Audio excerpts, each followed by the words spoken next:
आजकल social media पर एक मीम बहुत वायरल हो रहा है। कहा जा रहा है कि अगर भारत और पाकिस्तान के बीच एशिया कप का मैच लाइव टेलीकास्ट ना हो तो पाकिस्तान छाती पीट कर अपनी जीत का दावा ठोक देगा। हो सकता है कि अफरीदी बाइक रैली निकाल चुका हो और यह भी हो सकता है कि आसिम मुनीर को डबल फील्ड मार्शल बना दिया होता।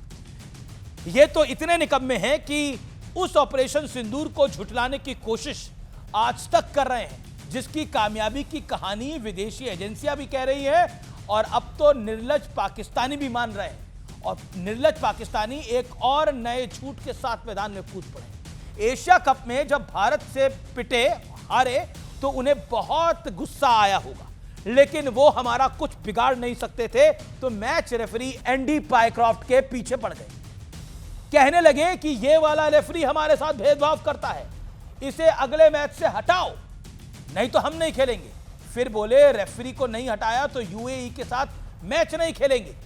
इस गीदड़ भभकी के बावजूद किसी ने कोई तवज्जो नहीं दी, किसी ने कोई ध्यान नहीं दिया, तो एशिया कप के बॉयकॉट का चुटकुला सुनाने लगे। पाकिस्तान ने तब शायद अंदाजा नहीं लगाया होगा कि उन्होंने औकात से बाहर की बात कर दी है, क्योंकि आईसीसी ने कह दिया कि एशिया कप का बॉयकॉट शौक से करो, लेकिन पहले $16 मिलियन की पेनल्टी भर दो।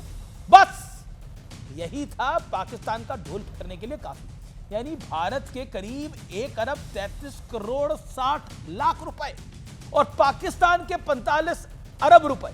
सुबह रोटी खाकर जिन्हें शाम का कुछ अता पता नहीं है, सोचिए 45 अरब सुनते ही वो बेहोश हो गए होंगे। इसलिए उनकी टीम इसके बाद बस में बैठी और सीधे स्टेडियम आ पहुंची। लेकिन सवाल था कि अपनी इज्जत कैसे बचाएं, तो कहानी फिर बनाई गई कि रेफरी ने उन पर लगे आरोपों के लिए माफी मांग ली है, इसलिए हम मैच खेलने को तैयार हो गए हैं। लेकिन असलियत में ऐसा कुछ हुआ ही नहीं था। मैच रेफरी ने कभी कोई माफी मांगी नहीं, वो तो पेनल्टी के डर से दौड़े दौड़े भागे भागे आए। समझ नहीं आता ये पाकिस्तानी किस चमड़ी के बने हैं। इनकी रगों में खून नहीं, मक्कारी और झूठ बहता है। ये पैसे के लिए कुछ भी कर सकते हैं। और उधर पाकिस्तान के प्रधानमंत्री शहबाज शरीफ ने पूरी कसर पूरी कर दी। यह हुआ कि पाकिस्तान और सऊदी अरब के बीच एक रक्षा डील होती है। इसके मुताबिक यह तय किया जाता है कि एक देश पर हमला हुआ तो उसे दूसरे देश पर भी हमला माना जाएगा।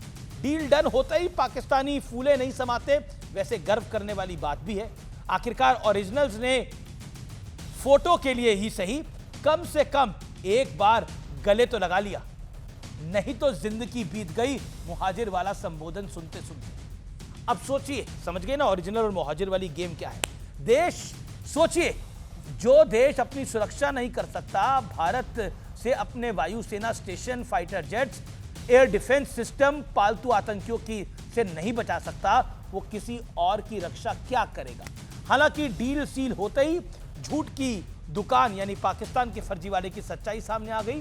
जर, जमीन, जायदाद, अस्पताल, यूनिवर्सिटी और कब्रिस्तान सब गिरवी रखने के बाद अब पाकिस्तानियों ने अपनी सेना को भी गिरवी रख दिया है। पाकिस्तान की सेना सऊदी अरब की सेवा में लगा दी गई है। बदले में पाकिस्तानियों को खाने के लिए खजूर और खर्च करने के लिए थोड़े रियाल मिल जाएंगे। 1960 के दशक से पाकिस्तान की सेना सऊदी अरब को सैन्य मदद देती आई है। सऊदी अरब यमन युद्ध के दौरान पाकिस्तानी पायलट्स ने सऊदी अरब के जेट्स उड़ाए थे। 1979 जब कट्टरपंथियों ने मक्का मस्जिद पर कब्जा किया, तब भी पाकिस्तानी कमांडो ने मदद की थी। इसके अलावा 1980 के दशक में ईरान इराक युद्ध के दौरान 10 से 20 हजार पाकिस्तानी सैनिक वहां तैनात किए गए थे। 1990 में खाड़ी युद्ध के दौरान पाकिस्तानी सेना की सऊदी अरब में तैनाती थी, जबकि 2018 में सऊदी अरब और यमन के संघर्ष के दौरान भी पाकिस्तान ने अपनी एक ब्रिगेड वहां भेजी थी। बात सीधी सी है, सऊदी अरब के पास पैसा है, वो पैसे खर्च करता है और पाकिस्तान का तमाशा देखता है। और युद्ध में जान देने के लिए पाकिस्तान से लोग किराए पर ले लेता है, यानी रख लेता है।